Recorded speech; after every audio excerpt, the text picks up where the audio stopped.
May the 5th, 1941. A day well chosen. 5 years ago, the Italian aggressor passed down the road into Addis Ababa, bringing murder and terror in his wake. And now this man, small of stature but with the heart of a lion, once more gazes on his capital, Addis Ababa, the new flower, wreathed in hundreds of eucalyptus trees, calm and green, many hundreds of feet below. Through 5 dark years of exile, he has never faltered.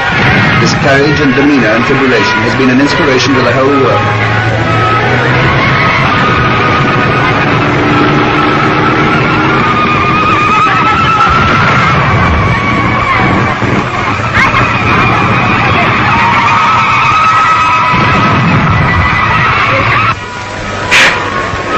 At the palace steps, the guard of honor from the Nigerian regiment await the emperor.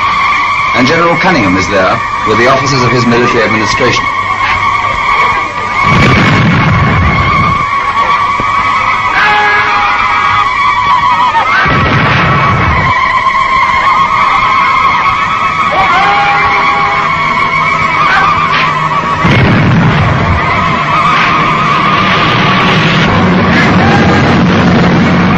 The discipline of the regulars, that with the fire of the patriots won this war, meet together on the palace steps of Addis Ababa, while 30,000 Abyssinians cram the streets outside, shouting and throwing flowers, kissing the ground, waving the Abyssinian flag.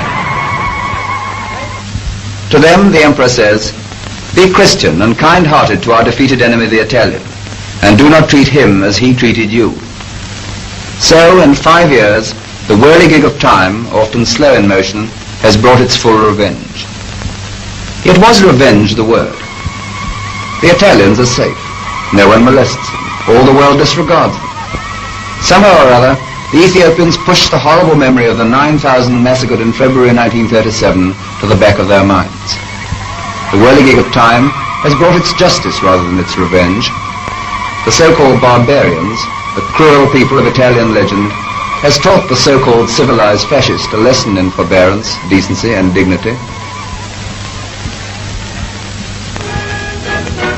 At his palace, the emperor receives the patriot troops of Ras Ababa Arakan, who boast before him in the customary cockwalk fukara of the Ethiopian fighting men. Each and all want to tell the emperor of his glorious deeds.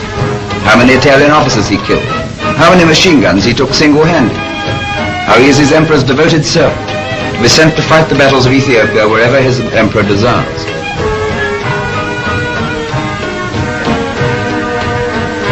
Then there is the quiet, serious voice of Ababa Aragai. "Your Majesty, I never hoped to see the sun of your face again in Ethiopia. I never dreamed that I would once more be happy. I was only determined to fight until I died for our independence, for our flag, for our Christian religion, and for you, my king." England and Ethiopia have a common link in St. George. He is their patron saint as well as ours. 5 years ago, as the black shirts marched into Addis Ababa, the priests of the Coptic Cathedral smuggled out of the town the Ark of the Covenant of St. George. It is a famous ark throughout Ethiopia. It is the ark of the national consciousness and of self-defense against aggression.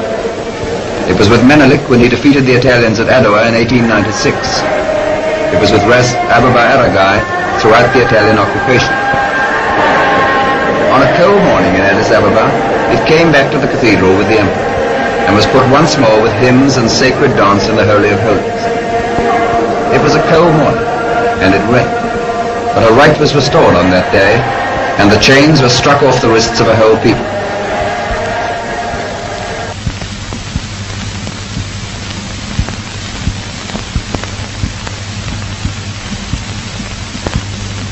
It is good that you are here to record this picture of me in my palace garden at Addis Ababa. People who see this throughout the world will realize that even in the 20th century, with faith, courage and a just cause, David will still beat Goliath.